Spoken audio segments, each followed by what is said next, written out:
सुप्रभात बच्चों। चलो आज पाठ 7 पढ़ाए थे हिंदी में। नैना भिराम नेपाल जो यात्रा वृत्तांत था उसका आज मौखिक और बहुविकल्पी प्रश्न का मिलान करवाएंगे। चलो सभी किताब निकालो और पेंसिल लेकर तैयार हो जाओ। कहीं एक शब्द में मौखिक का जवाब लिखना है और कहीं 4 में एक बहुविकल्पी पर चिन्ह लगाना है और कहीं कहीं भरना भी है। चलो अब शुरू करते हैं। थोड़ा सा धीरे धीरे बोलेंगे, ये सब लिखते चलेगा। चलो पहला है 2 नंबर में है मौखिक प्रश्न। नीचे लिखे प्रश्नों का तो उत्तर दें। नेपाल की राजधानी कहाँ है? तो उसमें भरो काठमांडू। दूसरा ख पशुपतिनाथ मंदिर का निर्माण कब हुआ? तो 13वीं शताब्दी। तीसरा है ग पशुपतिनाथ मंदिर का ऊपरी कलश किस धातु का है? तो उसका लिखो सोने का। चौथा महारानी के नाम पर उद्यान कहाँ बनाया गया है? तो उसका जवाब लिखो सचिवालय के समीप। अंग तथागत के अवशेष कहाँ रखे हैं? तो विशाल स्तूप में। हो गया। आगे बढ़ रहे हैं 3 का। 4 विकल्प में 1 पर चिन्ह लगाना है, सही विकल्प पर 9 का चिन्ह लगाना। प्रश्न है दूरदर्शन पर सजीव प्रसारण का संबंध था, किस चीज से था? 4 ऑप्शन में नेपाल में आए भूकंप से। इसका जवाब यही होगा द। ख का हिमालय के ऊंचे शिखरों के बीच स्थित देश है। तो नेपाल। अ में अ पर चिन्ह लगेगा। ग नंबर काठमांडू के बाजार में भरमार थी और कहाँ के निर्मित सामानों की? तो उसमें लिखो चीन निर्मित सामानों की। उसके आगे घ राजकीय चितवन उद्यान में इस वर्ष से शिकार पर प्रतिबंध लगा दिया गया। तो उसका होगा पहला अ 1950 से रोक लगा दिया गया जंगली जानवरों को मारने पर। अगला राजकीय चितवन उद्यान को विश्व विरासत स्थल घोषित किया गया था। तो सन 1984। 2 नंबर सही जवाब है उसका। चलो उसके आगे बढ़ रहे हैं। 4 नंबर उचित विकल्प चुनकर भरें। वाक्य दिया हुआ है और उसका 5 ठो ऊपर शब्द दिया है, जिसके लिए जो उचित है वह उसमें डालना है। वह से अंग था। पहला में बौद्धनाथ स्तूप चारों ओर से डैश और मक्के के खेत से गिरा है। तो चारों ओर से धान और मक्के, धान इसमें होगा। ख भारत से नेपाल आने जाने में किसी प्रकार का प्रतिबंध नहीं है, यानी भारत से नेपाल जाने के लिए किसी तरह का प्रतिबंध नहीं है, यानी पासपोर्ट वीजा की जरूरत नहीं पड़ती है। ग नेपाल का सचिवालय पहले राजमहल था, बाद में उसे सचिवालय बनाया गया। इसमें पढ़ा भी सबकी 1500 कक्ष था। आगे बौद्धनाथ स्तूप के समीप तिब्बती लमाओं का एक विहार भी है, तिब्बती लोगों का। अंग पशुपतिनाथ का मंदिर बागमती नदी के तट पर बना है। इसमें होगा बागमती। चलो फिर आगे भाषा की समझ दिया है इसमें। इन शब्दों के 2 पर्यायवाची शब्द लिखो। पर्यायवाची यानी समानार्थी शब्द, समान लगने वाले।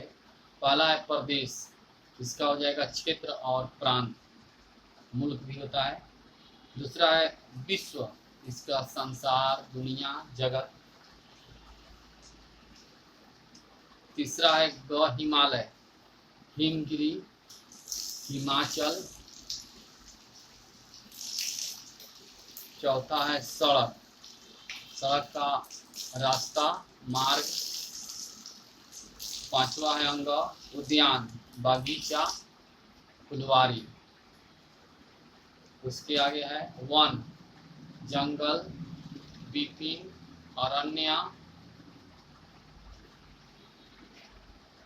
चलो इसमें अब फिर आगे 2 नंबर है, इन वाक्यों में रंगीन शब्दों के लिंग एवं वचन लिखिए। 5 ठो वाक्य दिया हुआ है, कौन सा लिंग है और वचन कौन है, एक वचन की बहुवचन। पहला है वहाँ अनेक प्रजातियां संरक्षित है, तो यह प्रजातियां जो है ब्लू रंग से किया हुआ है, स्त्रीलिंग है, बहुवचन। ख, नेपाल हिमालय की गोद में बसा देश है, यहाँ गोद स्त्रीलिंग है, एक वचन। तीसरा है मंदिर का कलश को सोने का बना है, पुल्लिंग, एक वचन। आगे सड़कों पर कई देशों के पर्यटक घूम रहे थे, पुल्लिंग, बहुवचन। अगला प्राचीन काल में महाराजाओं को शिकार का शौक था, पुल्लिंग, बहुवचन। उसके आगे उपसर्ग और प्रत्यय अलग करके लिखिए। 6 ठो शब्द दिया हुआ है, किसी शब्द का निर्माण प्रत्यय लगाकर हुआ है, किसी में उपसर्ग लगाकर। जैसे मालूम है क्रिया के मूल रूप को धातु कहते हैं, और इसमें जुड़ कर बना, जैसे भारतीय, तो मूल शब्द होगा भारत, इसमें ये प्रत्यय लगा है, बड़ी ई होगा, दीर्घी है इसलिए। दूसरा है प्रदेश, इसमें मूल शब्द देश है, प्र उपसर्ग है। दर्शनीय, दर्शन में ये प्रत्यय है। तिब्बती, तिब्बत में ई प्रत्यय है, बड़ी ई, जुड़ का चिन्ह है, उसके बाद लगेगा लिखाएगा ई। अंकित, अंक जोड़ ईट, ईट प्रत्यय है। और टूट, टूट मूल शब्द है और उपसर्ग है। चलो आगे, उदाहरण की भांति प्रेरणार्थक क्रियाएं बनाइए। प्रेरणार्थक क्रिया होता है जो कि अपने से काम न करके दूसरे से कराना। प्रथम प्रेरणार्थक है, द्वितीय प्रेरणार्थक। एक उदाहरण दिया है, देखना, दिखाना, दिखलाना। चलो उठना शब्द है, उठाना और उठवाना। तीसरा ग नंबर सुनना, सुनाना और सुनवाना। चौथा करना, कराना होगा, और अंत वाला में करवाना। बनना, बनाना, बनवाना। पांचवा निकलना, निकालना, निकलवाना।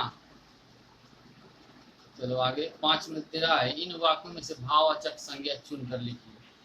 मैं थकान से चूर हो चुका था, केवल भाववाचक संज्ञा ही चुनना है, तो उसका होगा थकान। ख में खूबसूरती, ग में विदेशी, विदेश का विदेशी होता है भाववाचक। घ का इस विहार में आकर उन्हें शांति मिली, शांति। अंग में मंदिर का आकर्षण देखते बनता है, आकर्षण भाववाचक है। उसके आगे है निम्नलिखित पदों को संधि कीजिए। विच्छेद रूप दिया हुआ है, संधि करना है। जैसे तथा जोड़ आगत, तथागत। ख अंतः जोड़ मन, अमन। ग समय जोड़ अभाव, समयाभाव। आगे है घ में सचिवालय, सचिव जोड़ आलय, इसका होगा सचिवालय। संधि रूप या विच्छेद किया हुआ है। चलो यह पूरा हो गया। अब रही बात लघु उत्तरीय और दीर्घ उत्तरीय का, जो कॉपी में खुद से करना है। चलो अगले क्लास में अगला पाठ पढ़ाएंगे, पाठ 8। तब तक धन्यवाद।